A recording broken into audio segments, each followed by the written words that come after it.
Good morning, Europe. Welcome to the program. Our top stories for you this hour. Back in limbo. As the rescue ship Aquarius waits for permission to dock in Europe, migrants on board say passing ships would not help them.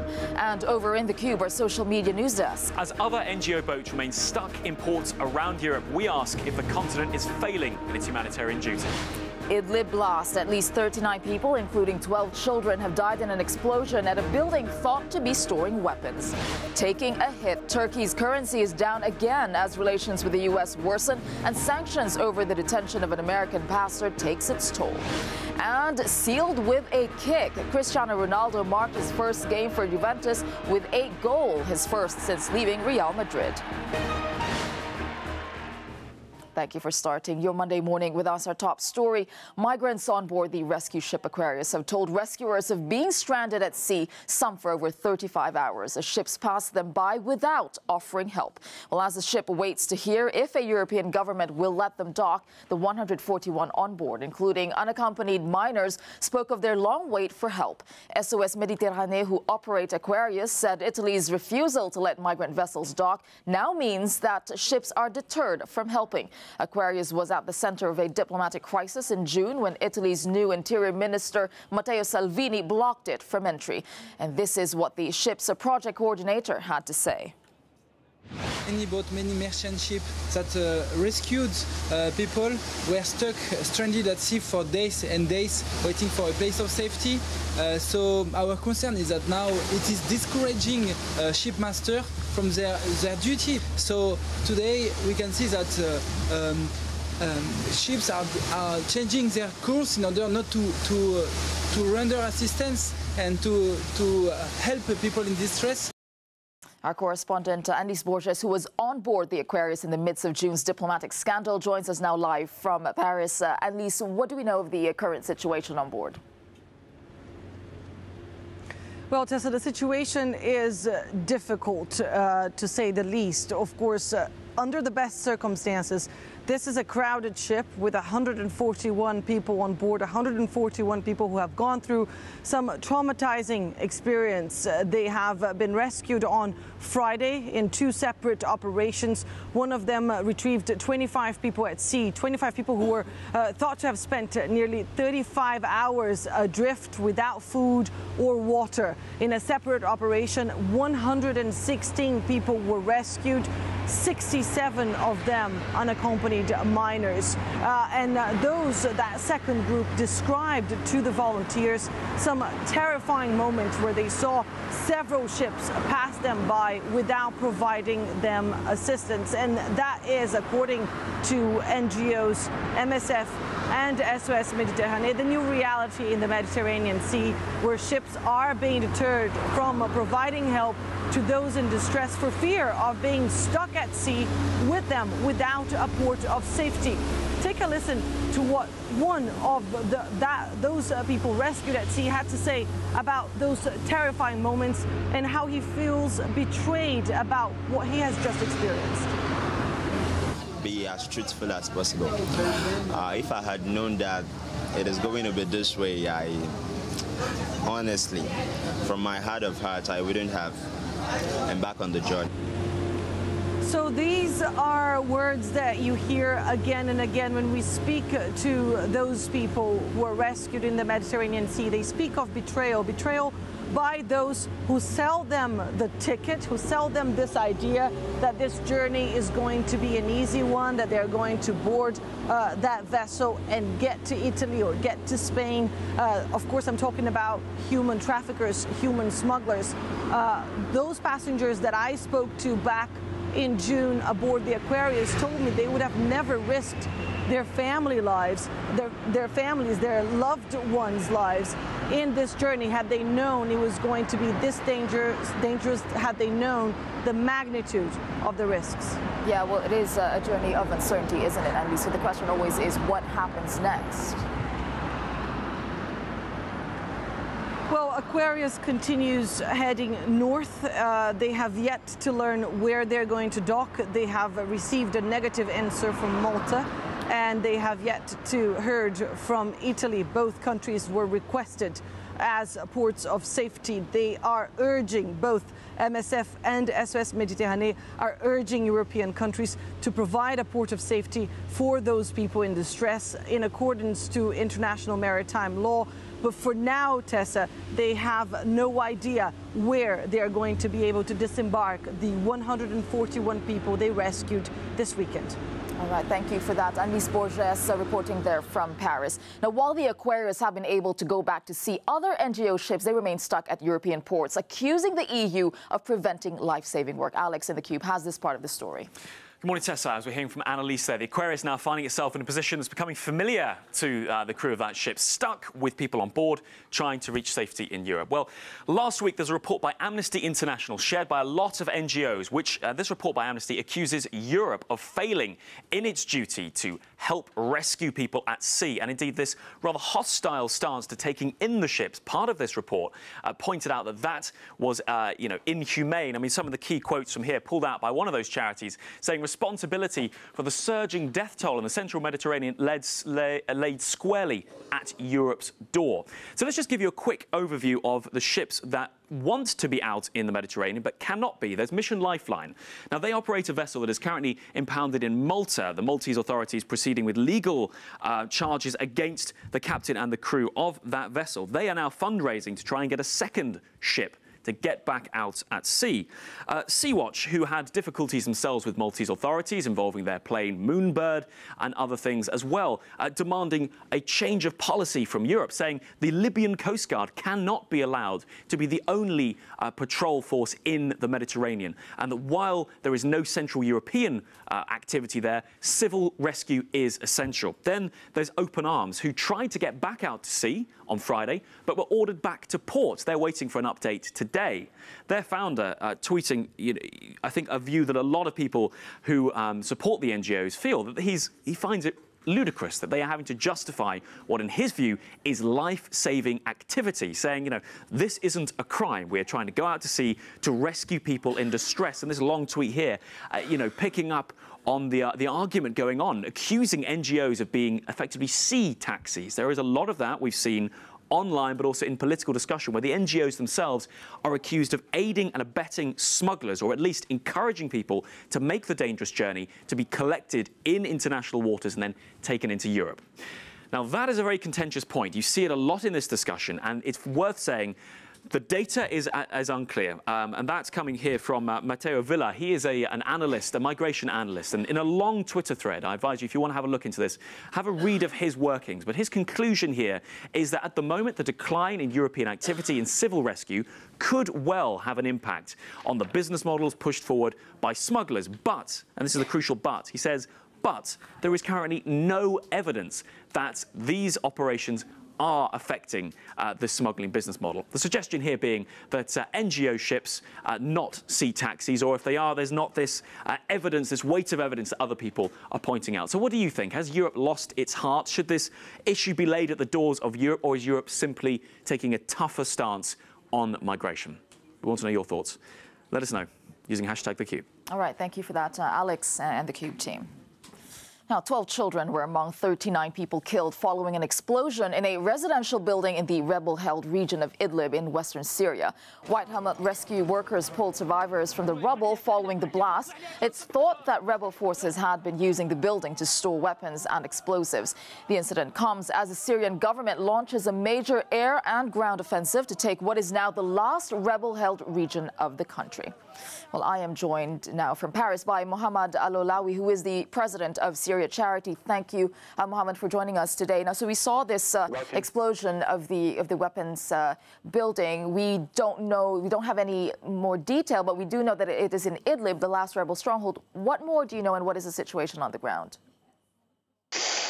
Idlib now is on the verge of is going to sink into the nightmare, just as Eastern Ghouta, just as Northern Homs, just as Daraa. It is now Idlib's turn. It is a region crowded with more than 3 million people that will experience this endless cycle of violence. Regarding the blast yesterday, we don't know yet what is the origin It is supposed to be a weapon storage room that exploded. We don't know if it's a Syrian airstrike or wrong manipulation by rebels. The thing is that civilians are now hostage of this cycle of violence. And on top of that, Syria Charity and other NGOs are just helpless regarding this situation. We are crying for help. And on top of that, due to foolish financial speculation, it is now impossible for NGOs from France to transfer money to Syria through Turkey because of the financial problem between France and Turkey. Banks are stopping money transfer. It is a complete desperate situation. It is now a crime, unfortunately, to help Syrians. It is impossible to help Syrians. And Mohammed, yeah, you're talking about how difficult it is, but is there anything at all that can be done or is being done to at least alleviate or help the civilian population that are caught in between? We have, of course, we can through NGOs. We can try to help, but the thing is, we have already tried to do that in Eastern Ghouta, in Northern Homs, in Daraa, in all other regions, and the conclusion was the same. Civilians were forced to leave their home, their villages, their cities, and they are now all in one region. In Idlib, it is crowded with civilians, and they are going to pay the price for this endless cycle of violence. Unfortunately, I'm a little desperate now. All right. Thank you very much for that. Mohammed Al-Olawi from the Syria Charity talking to us there from Paris. Thanks.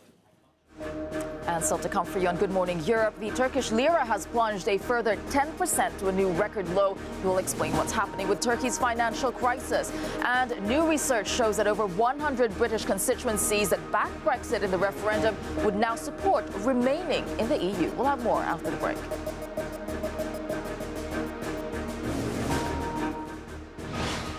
Your top story in Good Morning Europe, back in limbo as the rescue ship Aquarius waits for permission to dock in Europe.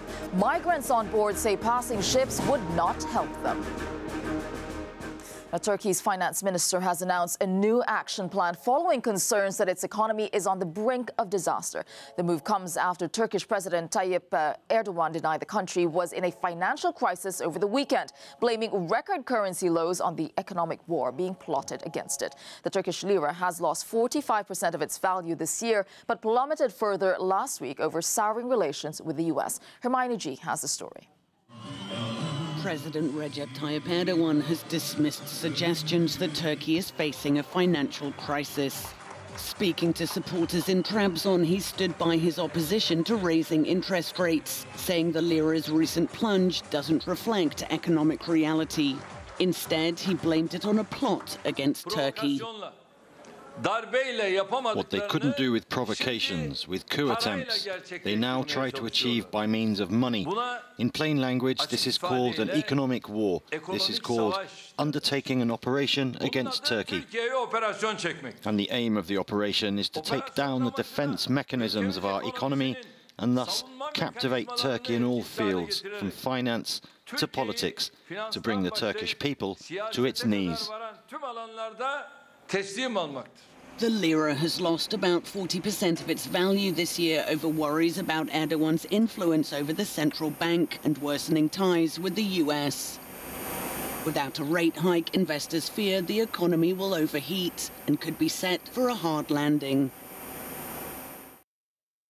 That was Hermione G reporting there. And with me now to tell us more is our correspondent, Alistair Sanford. Alistair, understandably, markets are really nervous about this. 45% of value loss. It could come here to Europe. Tell us what's happening. Yes, it's Monday. Global markets are worried that there could be more turmoil. The lira, so far on Monday, hits a record low again against the dollar during Asian-Pacific trade. It did recover somewhat afterwards, but this follows the 20% fall last week. And as we've heard, it's lost almost half its value this year.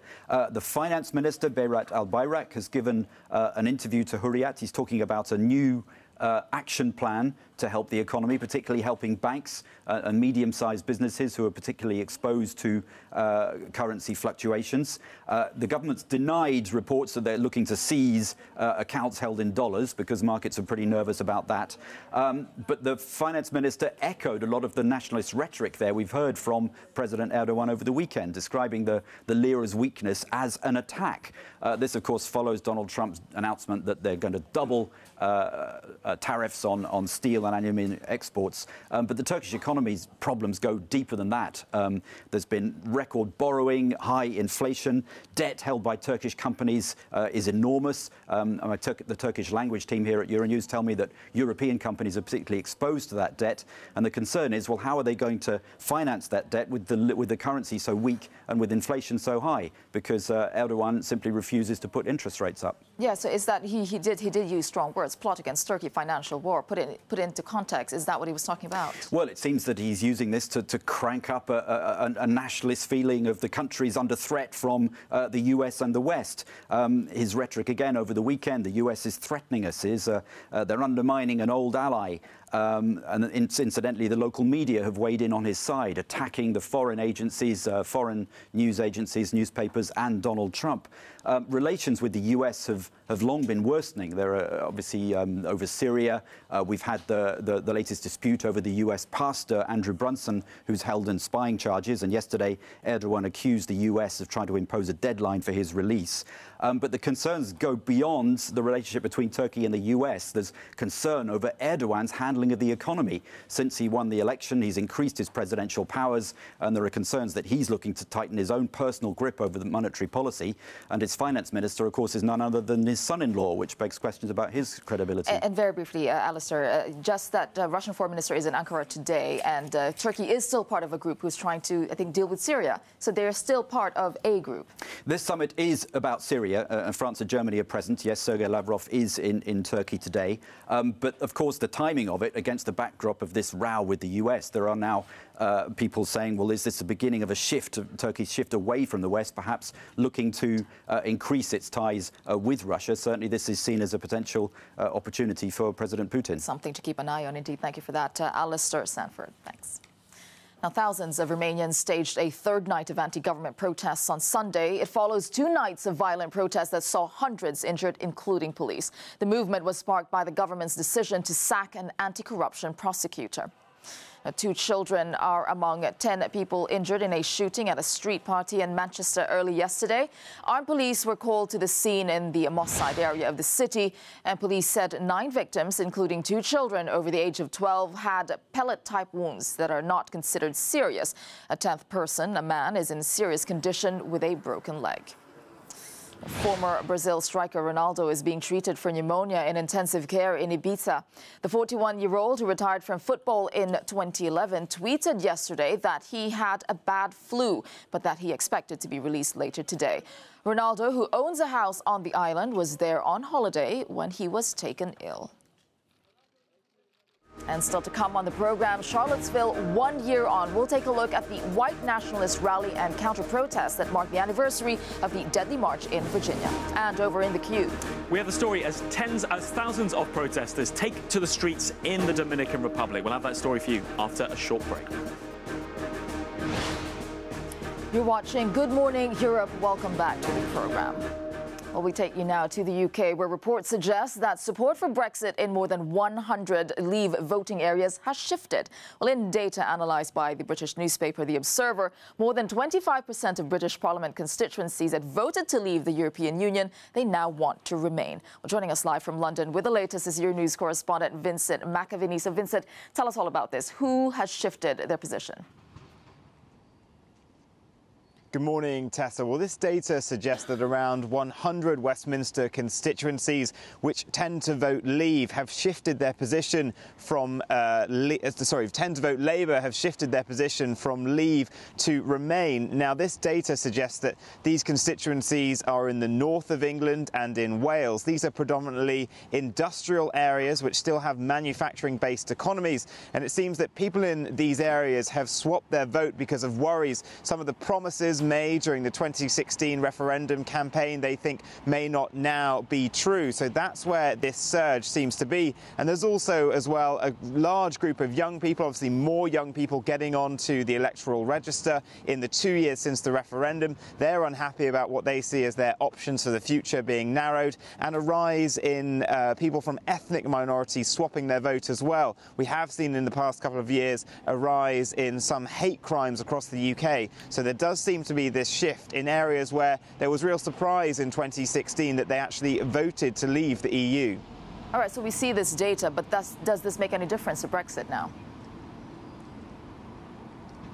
Well, really, no. This data does suggest that if there was a referendum, 53% would vote to remain and 47% would vote to leave. That is 1% more than the margin in 2016 when it was the other way around. It was 52% leave, 48% remain. But at the end of the day, whilst there is campaigning now for a second referendum, and you have prominent people like the former Education Secretary Justine Greening, who's left government, saying there should be one, Downing Street is very clear. There will be no second referendum. What it might do, though, is put pressure on the Labour leader, Jeremy Corbyn, to soften his stance on Brexit, because he may be able to inflict damage on the government, and he knows now that his supporters seem to be turning against it. Well, the Brexit political drama continues. Thank you for that. Vincent McAviney reporting there from London. Thanks. And the Spanish and German leaders are to advocate the fair distribution of migrants in the European Union countries amid growing populist opposition on the issue. German Chancellor Angela Merkel and Spanish Prime Minister Pedro Sanchez discussed the approach in a summit over the weekend. The two leaders have previously agreed a deal in which Spain will take back migrants already registered there who tried to enter Germany through Austria. We're joined now by our correspondent Jessica Saltz from Berlin. Jessica, can you tell us what was discussed over the weekend between the two leaders?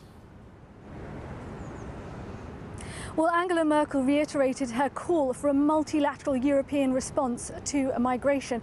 She was critical of the current Dublin regulations, which look after asylum procedure and distribution. She said they are not working. It's time for a new approach to the distribution of migrants around Europe, and also cooperation when it comes to the repatriation of migrants. Angela Merkel also pledged support to Spain in negotiating with Morocco in order to help the North African country curb the number of migrants leaving the country, travelling into the Mediterranean and into Europe. Merkel said there was a need for more border control in Morocco and also measures to crack down on human trafficking and smuggling. Merkel said that Germany had put money into European funds to help Morocco and Tunisia when it comes to more control over their borders, but also when it comes to development.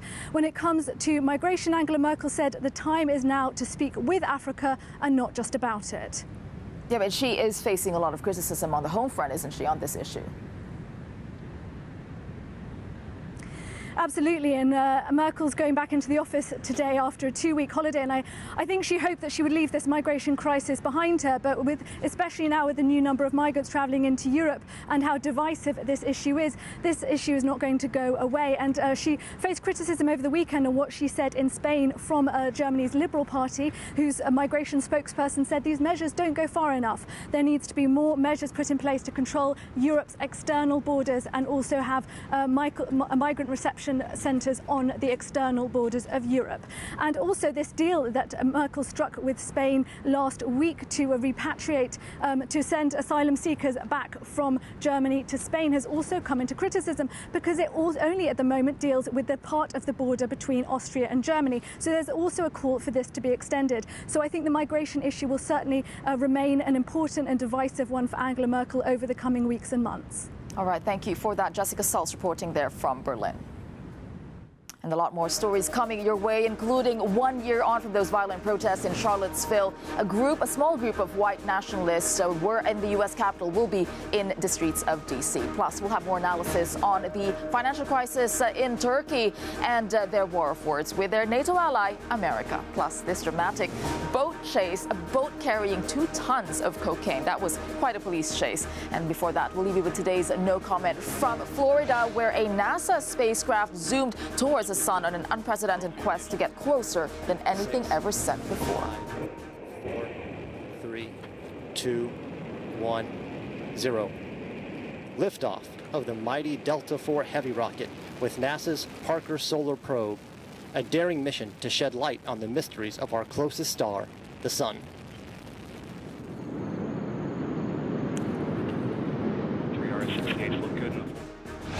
Your top stories in Good Morning Europe. Back in limbo as the rescue ship Aquarius waits for permission to dock in Europe. Migrants on board say passing ships would not help them. Idlib blast. At least 39 people, including 12 children, have died in an explosion at a building thought to be storing weapons. Taking a hit. Turkey's currency is down again as relations with the U.S. worsen and sanctions over the detention of an American pastor takes its toll. And on that Turkey story there, I'm joined live now by David Hersenhorn from Politico magazine, Politico Europe. David, Turkey and now having this war of words with its NATO partner America, what do you think this will lead to? Well, this is a classic debt crisis. And so what Turkey needs to do is move quickly to calm the markets, to reassure the world that actually the country can repay its debt and get some control over its currency, which, as you know, has been in a free fall, not just this year, but over a long period of time. So what you'll expect to see today is some strong words from Ankara, from the government, trying to calm the markets. We'll see if that works. President Erdogan has not helped this by appointing his son-in-law as the finance minister. That's not the kind of gesture that the markets take as a sign of confidence that the economy is functioning independently. No, not at all. And, you know, it's lost a lot of its value, the Turkish lira, that is. Do you think this economic pressure is going to lead to some sort of concession on the side of Turkey? Well, we know that Russian Foreign Minister Sergei Lavrov is going to be in Turkey shortly. Russia went through this in 2014, and what you saw was the Kremlin forcing some of the country's biggest companies, now they're state-controlled, to stop buying foreign currency to prop up the ruble. It's unclear that Turkey has quite the same ability as Russia to step in and halt this slide. Yeah, and you mentioned Russia. Sergei Lavrov, the foreign minister, is in Turkey. And will this pressure coming from the U.S. push Turkey to the side of Russia geopolitically? It seems inevitable that Turkey will have to turn to whoever is out there who is willing to provide financial help if this crisis worsens. So there's no question. I mean, ostensibly, this discussion is about Syria. There's talk of a summit between France, Germany, Russia, and Turkey on Syria. But we know that, of course, the most urgent matter is this economic situation, the slide in the lira, the debt crisis, and what will happen. There's a lot of exposure for the European Union, for Russia, for the United States. But I don't get the sense that President Donald Trump is prepared to back off of these tariffs. That's obviously not helping, putting Turkey under even more pressure, Turkish companies under more pressure. So we'll see if President Putin steps in with a lifeline of some sort, or maybe Erdogan is forced to turn to the IMF. Yeah, do you think Turkey can recover from this? I mean, the fall is fast, but usually the moving up is more gradual. Well, countries in Asia have been through this before, right? This is not a new scenario. It's very tough. Argentina has gone through it. Indonesia has gone through it. The question is, can Erdogan's government restore confidence, essentially step in with some dramatic action that will halt the flight from the lira into safer currencies, and then come back to reassuring everyone that it's business as usual? It's a delicate balance. It can be done. The question is there the will to do it? All right. Thank you for that analysis. David Hersenhorn from Politico. Thanks. Now, a year on from Charlottesville, a small group of about 20 white supremacists protested outside the White House. They needed a police escort to keep them separate from the massive crowds of counter-protesters that showed up to drown them out. NBC's Jeff Bennett has the story of the streets of D.C. last night. Two separate demonstrations, both in the shadow of the White House. Some of the same groups, white supremacists and counter-protesters, gathered for a sequel. We're in 2018. We're not in the Jim Crow era. White people are becoming a minority in the United States and Europe, and we face real discrimination. Organizers of the white nationalist rally expected up to 400 demonstrators. In the end, only a couple dozen showed up, outnumbered by counter-protesters who held their own rallies throughout the city. Racists go home! Racists go home! What did you think when you saw only about 24 or so of these white supremacists get off the train? That they know D.C. wasn't having it. That's what I know. I feel a lot of joy just because we're supporting one another, and then they didn't get what they wanted. Unite the Right leader Jason Kessler pushing for what he calls white civil rights. It's okay to be white. White lives matter too. Law enforcement on high alert all day. A coordinated effort to prevent a repeat of the bloody brawling that erupted a year ago in Charlottesville. President Trump widely condemned last year for failing to denounce white supremacists in his initial response to Charlottesville, this time preemptively tweeting, "I condemn all types of racism and acts of violence." Today, White House aide Ivanka Trump adding her voice. There is no place for white supremacy, racism, and neo-Nazism in our great country. That was NBC's Jeff Bennett reporting there. Now, for the victims of the violence in Charlottesville last summer, it's been a long year. The trauma and the scars, both physical and mental, are slow to fade, and some are struggling just to keep their lives intact. NBC's Katie Engelhardt has their stories. Tay Washington goes to physical therapy 3 times a week and is in constant agony. I can't pay a bill. I can't work. I can't drive for too long. I need help taking care of my 9-year-old child. After the Charlottesville attack, she was diagnosed with complex regional pain syndrome. Symptoms include swelling, spasms, and tremors. Last August 12th, Washington was in her car running errands when she was rear-ended by James Fields Jr. He's the man accused of deliberately driving into a crowd of counter-protesters, killing one and injuring dozens more. All I remember is the noise and people sliding down my window. Tay is relying on Medicaid and community support to help relieve the enormous financial burden of her medical bills. What's not an option for many victims like her? Collecting on the car insurance of the man who hit her. Why?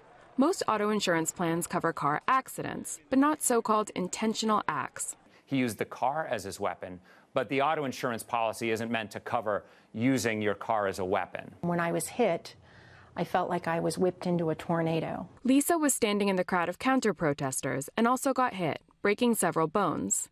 But beyond her physical injuries, she's also terrified neo-Nazis will track her down. Could you explain why you've asked me not to show your face in this interview? Primarily because people who are known to the white supremacists have been targeted. They've been doxxed online, meaning their personal information has been put out. A year later, she's still negotiating with insurance companies and state compensation agencies for support. Until that gets resolved, it's hanging over me. The community has largely embraced and helped these and other victims. Gretchen Ellis manages a fund called Heal Charlottesville, helping survivors pay for things like rent and food. Though she's worried because even they are stretched thin. I don't think many people are aware of how very seriously injured some of the victims were. They continue to have ongoing medical, psychological, and financial needs. But for many Charlottesville survivors a year later, the way forward still seems uncertain. Katie Engelhardt, NBC News, Charlottesville. Now, thousands of protesters, all wearing green, took to the streets of the Dominican Republic, demanding that senior government officials be brought to justice for their involvement in a bribery scandal. And this is sweeping Latin America, isn't it, Alex? It's going across Latin America, Tessa, has done for a while. This was the march, Marcha del Millón. I'll show you a video here. Marcha Verde, it's also known. But protesters here saying they had a million reasons to march. This, Santo Domingo, the capital of the Dominican Republic, a sea of green. Protesters dressed in green, holding anti-corruption placards, demanding justice in the country. Just to give you an overview, this perhaps shows you the scale of this protest. There were also protests held in solidarity in Madrid, in New York, and also in Toronto as well. So what is this all about and where does it all come from? Well, thousands of people there demanding justice for the Odebrecht construction scandal, which, if I just show you on a map, has affected over a dozen countries, mostly here, as you can see, across Latin America, including the Dominican Republic. But also in Europe, officials in Portugal are also under investigation. Odebrecht is a Brazilian construction firm.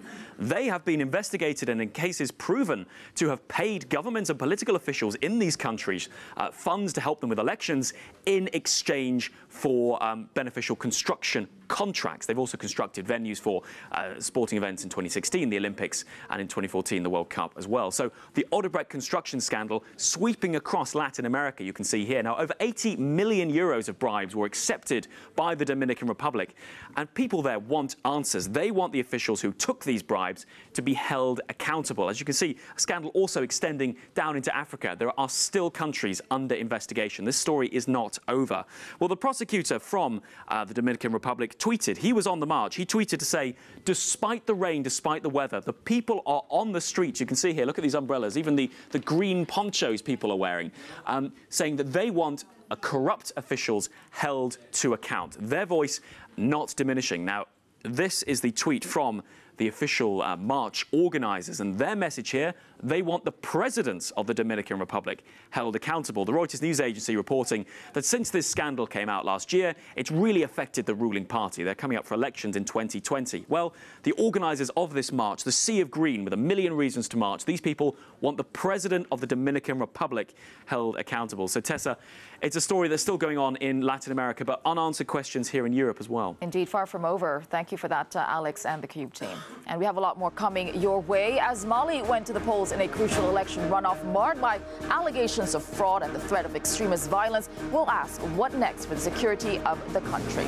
And Cristiano Ronaldo scores his first goal for Juventus just 8 minutes into his debut for his new club. We'll have more after the break.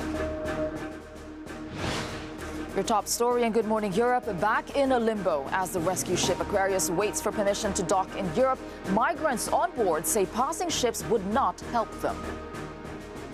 The security was tight and turnout low as Mali took to the polls this weekend in an election runoff which has been marred by violence and allegations of electoral fraud.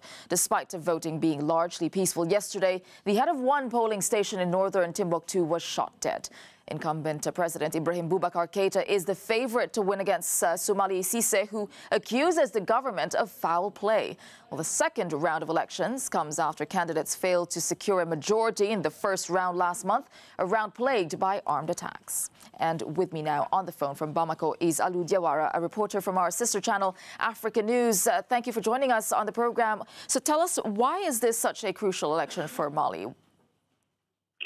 Yeah, it's a very crucial election in Mali because it's a second round of presidential poll here, and the atmosphere was quite calm here yesterday and today. Both of candidates, Ibrahim Boubacar Keita and Soumaïla Cisse, are confident they can win this election. Each candidate is trying to get his own figure on the vote, and yesterday polling station closed at 18 GMT and counting started immediately by night. The result will come out in 5 days' time, maximum Friday. Actually, national and international observers said the vote took place in better condition than in the first round 15 days ago. But the turnover were suspected to be very weak instead of figures in comparison of with the first round. For example, maybe official figure will confirm or not this trend. Otherwise, the vote was disrupted in the north and in the center. The most dangerous incident happened in the region of Timbuktu. Armed men came into the village of Arcilla, where people were voting.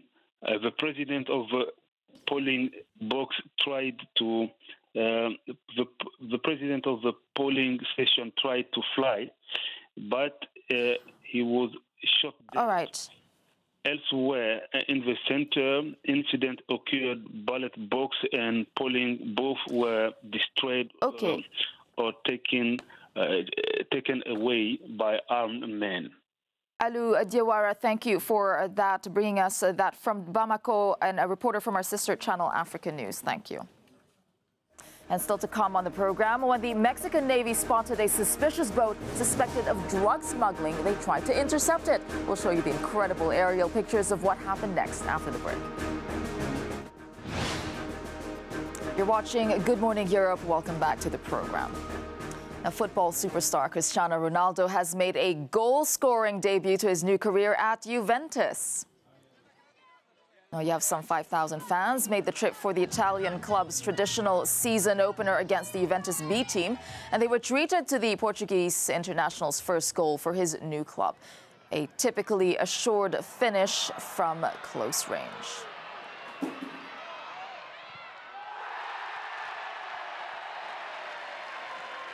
Well, there you have it. I'm joined now by Euronews' sports editor Andy Rubini. Andy, so this is his first game. It looked quite good, didn't it?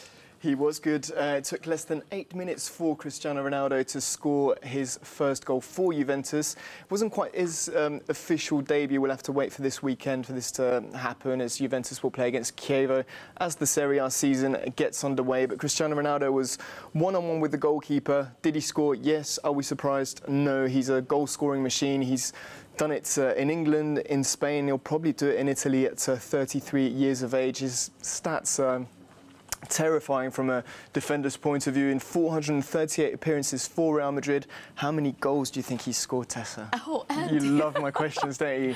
Tell me. I'll tell you, 451. That's pretty much, well, just over a goal per game, which is an incredible ratio for a professional footballer. So time will tell, but I just think he could be a great signing for Juventus. Yeah, speaking of that signing, it's 100 million euros for a 33-year-old. Is anyone questioning this price tag? Obviously, people are, because he is 33 years of age. But I think with Cristiano Ronaldo, 33 is the new 24. There are so many stories from his former teammates, former managers, saying how professional he is. A good one from Sir Alex Ferguson when he was playing at Manchester United was that at the end of a training session, Cristiano Ronaldo stayed longer to take free kicks. All the other players had gone back home. It was pouring down with rain. Sir Alex Ferguson came back out after 20 minutes, said, you know, we have an important match tomorrow. You have to get back inside and call it a day. And Cristiano Ronaldo said, all right, I'll be there in 5 minutes, boss. An hour later, Ferguson comes back out, and Ronaldo, at 19 years of age, was still practicing under the pouring rain after an hour, which shows how professional he is. And I think he'll bring a lot to this Juventus team, and especially to the youth, and show them what a true professional player is all about. He is a true professional, but still that price tag, I think, gets people debating. Thank you for that, Andy Rubini. Thanks. Now, authorities in Mexico, they've released a dramatic footage of a riverboat chase involving cocaine smugglers. Alex has this story for you. Tessa, the video is dramatic, and it's got a lot of people talking on social media. That is where the Mexican Navy posted this. We can have a watch of this video. The boat was spotted just southeast of the popular tourist resort of Acapulco, and it was pursued until it hit land, and 9 people were seen getting out and making a run to escape. The boat having almost 2 tons of cocaine from smugglers aboard it. The one man who was arrested was the Ecuadorian driver of the boat. You can see in these pictures here, Navy helicopters pursuing that vessel before eventually it did run aground, and 9 people got away, but the Ecuadorian driver of the boat, there's the boat going aground there, was arrested by authorities. So it sparked a lot of people talking on social media, because Mexico has for a long time, Mexico has a long-standing issue with drugs and the crime that comes with it. The homicide rate in the country in the start of this year is alarmingly high. That's been reported around the world. So Mexicans really were divided on what to make of this footage. Carlos here saying, well, hang on a minute, you almost had these people. How did 9 people get away? How did you only arrest 1 person? That's one perspective of Mexicans online commenting on this video, which was shared on the Navy's Facebook page. So people sort of, suggesting that maybe the people that needed to be arrested managed to escape from this boat. Then on the other side, though, there's Juan Lopez, who's sharing on social media saying, well, hang on a minute, there's no need to be complaining. They managed to get hold of almost 2 tons of cocaine that no doubt was destined for the markets and would have been putting money into the hands of criminals. That's sort of this view on the other side of give the authorities credit. But the fact it's been shared by the Navy on their Facebook page goes to show they want people to watch it. They want this to be seen as a victory, but not everybody necessarily, in Mexico at least, sees it as a 100% victory. Tessa. All right, thank you for that, Alex and the Cube team. And thank you for joining us in Good Morning Europe. Do stay with Euronews for all of your top stories. And we leave you with today's no comment from our hosts in Denmark, where the Dutch team dominated the windsurfing at the World Sailing Championships, taking both gold and silver in the men's and gold in the women's race.